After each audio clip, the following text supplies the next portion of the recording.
मर्द को दर्द नहीं होता, ये तो हमने बहुत सुना है.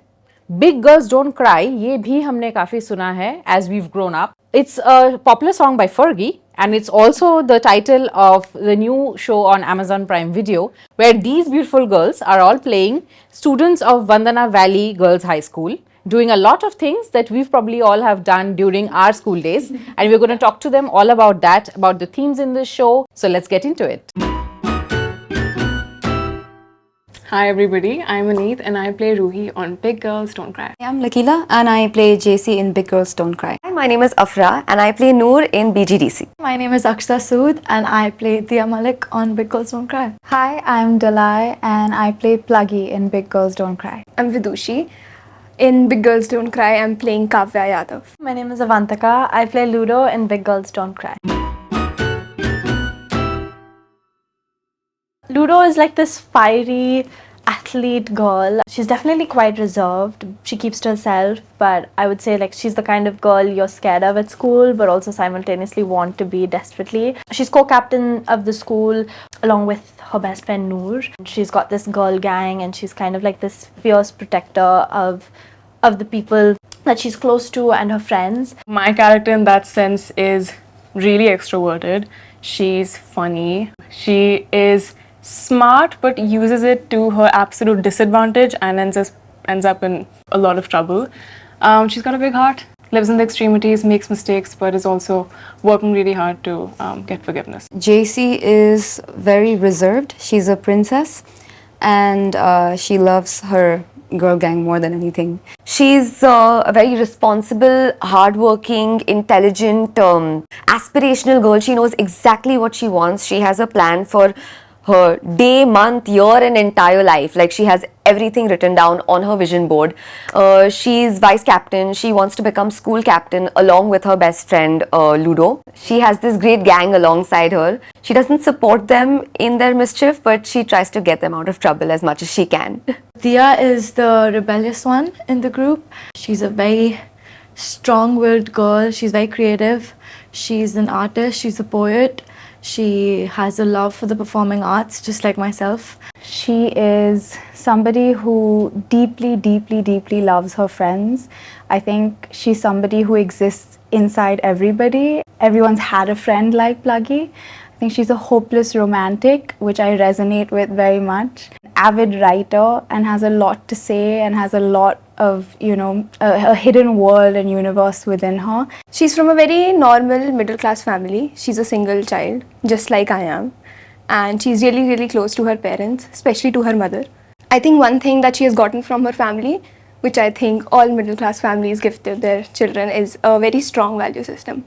So she has huge dreams, aspirations. She wants to do big things in life. I was reached out to on Instagram by our casting directors who were like, look, Nitya Mehra is casting this show. She's creating this show. It's like this boarding school drama about these young teenage girls. Would you be interested in auditioning? And I was like, of course. I was like, I love Bar Bar Dekho. I love Made in Heaven. And I don't know, the chance to be able to work with like a female director on a show that centers around women is kind of like a dream come true, I think, especially in the Indian media landscape. But I was really, really excited. And yeah, 6 rounds of auditioning and like a lot of things had to fall into place for it to happen. But when I finally got the call that I booked it, I was really, really happy. And here we are. I think around 3 years ago, it was my first year of college, but at that time I heard Sam the DA talk about Big Girls Don't Cry. And at the time she was talking about boarding school, and I slowly whip out my Pinterest board and I'm like, Sam, look, I have like a boarding school Pinterest right here and I'm really interested in playing a role like this. So if you have like an audition going on, can you please let me do that? And then she said, we're not casting right now, it's gonna take some time. So I forgot about it. Until they gave me a call and they said, hey, we want you to audition for this part. And so I'm not sure if Afra mentioned, but her and I both had auditioned for Ruhi and Noor. And I saw the character and immediately I knew it would be one of the biggest challenges to play it because it's so far away from who I am. But at the same time, it would have been so much more joy to be able to do that because then creatively it really fulfills you. When something doesn't come easy to you, you're just working 10 times harder to become good at it. Late, 2022. And I was sent the flyer for the audition, and when I called the casting directors, they told me they're leaving tomorrow 11 a.m. back to Bombay, and they were like, before 11 a.m. if you can come, just make it. So I woke up early in the morning, and first thing I did was just change, and I went there, and then they were ready to leave. They had their suitcases with them, and I was just like, okay, I can just do it right now. And then they took me up to the terrace of that hotel, and then I just gave my audition. And after a couple of days, I got a call back, and they were like, we want to do like a Zoom meeting with you. I was like, okay. And that's how it happened. Then I landed the role. Shivam Gupta, our amazing casting director, he was kind enough to reach out to me on Instagram. And I was like, I've never acted before. Are you sure? And he's like, just do it. It's okay. And then I auditioned for like 2 months straight. We had like 8 or 9 rounds of audition. It was a very like long journey. But I think I was the last person to be found, but then the first person to be locked. That's what I've heard. But I found out about the show like 3 months before we started shooting. So I was definitely the last one they found. So I first auditioned for the show in 2020 actually, right before the lockdown happened. They didn't respond for a while, so I contacted the casting people and I told them, hey, you know, what's going on with the casting process? And they were like, the world has shut down, wait for some time. And I was like, okay, fair enough. Then I auditioned again in 2022 and there were a bunch of rounds of auditions, and that's how it worked out for me and Noor. Well, I auditioned actually the first time in 2021 in the middle of another show that I was shooting. I'd known about this show a little bit because I'd worked with Nitya before, and as soon as I heard what the concept is about, I really wanted to be a part of it. So I was quite belligerent and relentless in messaging and checking in and always keeping track of who was casting for it. So I gave my first audition in 2021 when I was doing that show, and then there was a changeover, and then I gave another audition and another audition and another audition, and the scripts were changing. So I think probably like 6, 7 or 8 auditions went by and callbacks. And I remember even the day of the chemistry test and like the look test for all the girls, I still wasn't locked.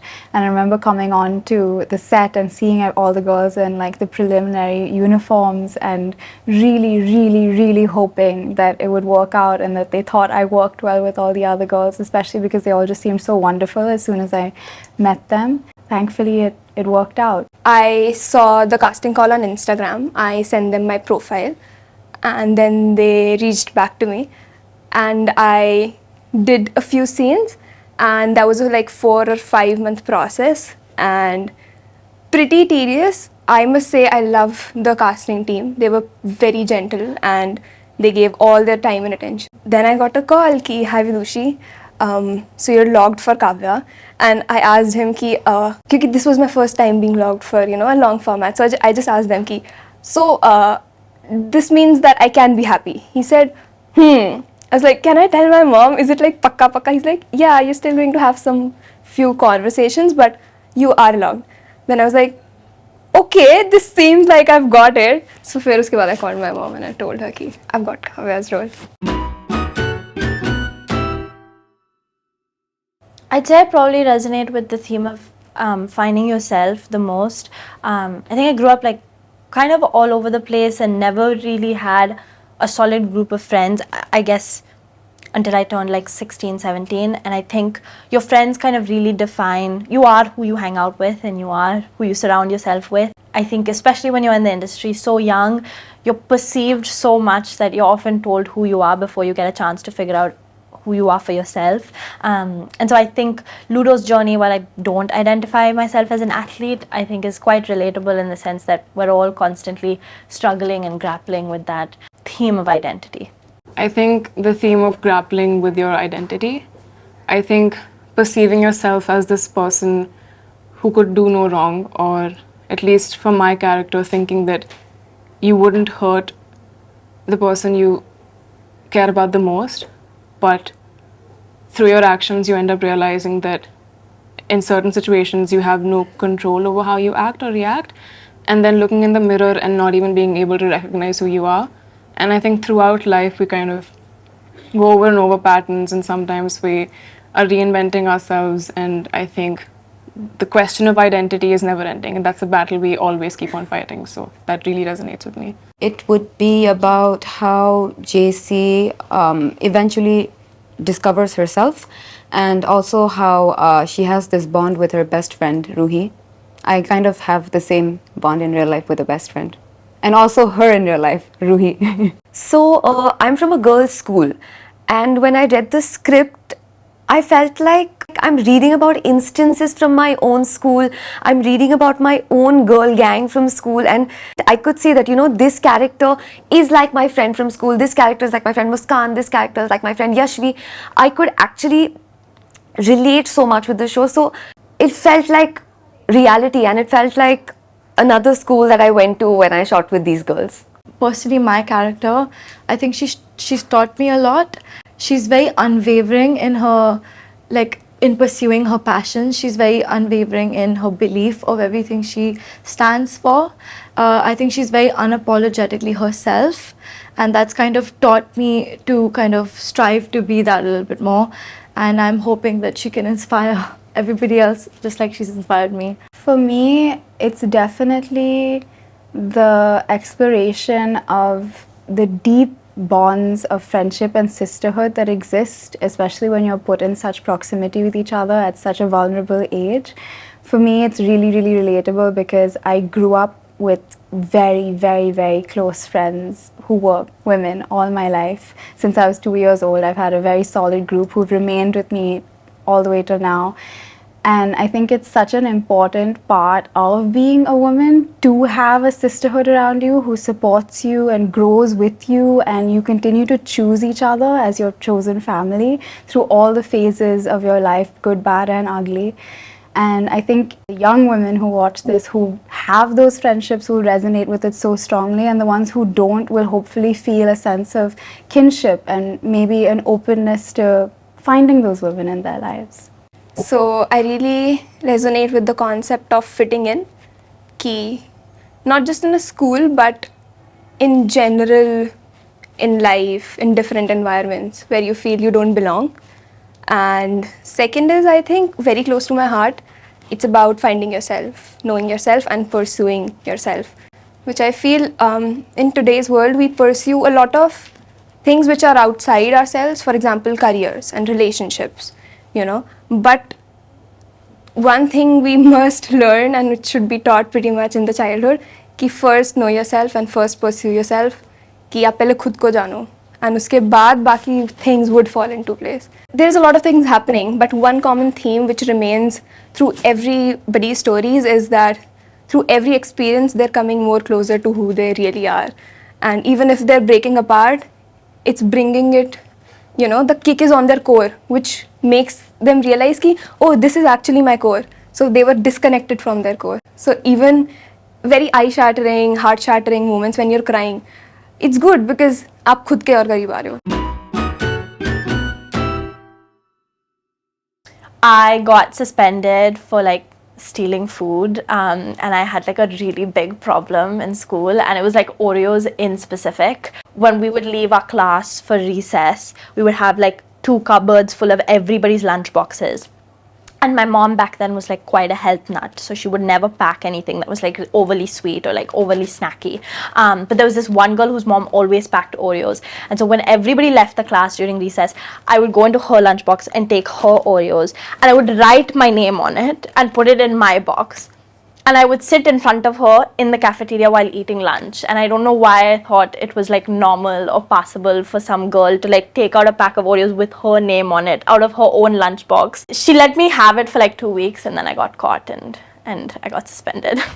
I'm not sure if it's a school memory, but I remember this one time we had annual theatre going on, and for some weird reason when I came back home and I had to remove all of my makeup, at the same time I decided to also shave both of my eyebrows off and pluck 8 of my eyelashes. And then my mother comes home and she's like, "Beta, what am I going to do with you? You have to go to school tomorrow." And I'm like, I don't know, maybe this is trendy. And but cut to 10 years later, people are actually shaving their eyebrows now, so maybe I was onto something back then. Accidentally calling my teacher mummy multiple times, bringing the remote to my class instead of my stationery box. My entire group of girls, we got almost suspended for bunking class. I went to a convent school, so our school was very strict. You know, bunking class was like illegal. So one day we sneaked out of class saying we left one by one saying, you know, we have to go to the washroom or we have to do this and that, XYZ. And then we all went to our school hall and sat on the stage and hung out over there for a while until I think our vice principal caught us and we almost got suspended. Our parents were called and everything. But yeah, that was pretty crazy. So I was always part of like the dance group in our school. We were always like dancing all day, every day. We had like competitions and stuff like that. But we used to rehearse in our school auditorium, and on our like the stage for our school auditorium there was this screen, and behind the screen there was like a space, like a really thin corridor where we would like kind of make stage changes from. And while our like performances were going on, like I don't know why it was like we got a thrill from like being there, but like we would go into that thin corridor and just like make a fool of ourselves. But there was just something about the fact that like there was something going on stage but nobody could see us. It was just kind of like a little rebellious thing to do, but like we won't get in trouble. So yeah, that was quite fun. We've got some nice, quite like fun memories from there. There was one day where there was a huge, quite an orchestrated plan that occurred between two of my friends and I, where we coordinated that we were sleeping over at each other's houses. So everybody informed the other's parents that we were at a different location. So then come morning, Monday morning, everybody thought everyone was everywhere else. And we ended up bunking school and walking around the city and having lunch in a park. And it was just a really beautiful day. And no one was the wiser. There was this one time, I was in I think 5th or 6th, so me and my best friend, we went to the school washroom and there was this slab जिसपे आप ऐसे कपड़े वपड़े रख सकते हो. We used to climb on that slab and do disco दीवाने का step. So we were really having fun, and एक दिन we called our friend कि just watch, you know, it's like a concert that we're doing in a washroom. And she told our teacher. And then my dad was called to school कि your daughter is dancing in the washroom and also showing it to her friends. But obviously my parents didn't have a problem. They're like कि ये तो complain करने वाली बात नहीं थी. I really enjoyed dancing in the school washroom. I mean, generally also, but yeah, this was something fun. Subscribe to Midday India. Get direct notifications on all our videos by clicking on the bell icon.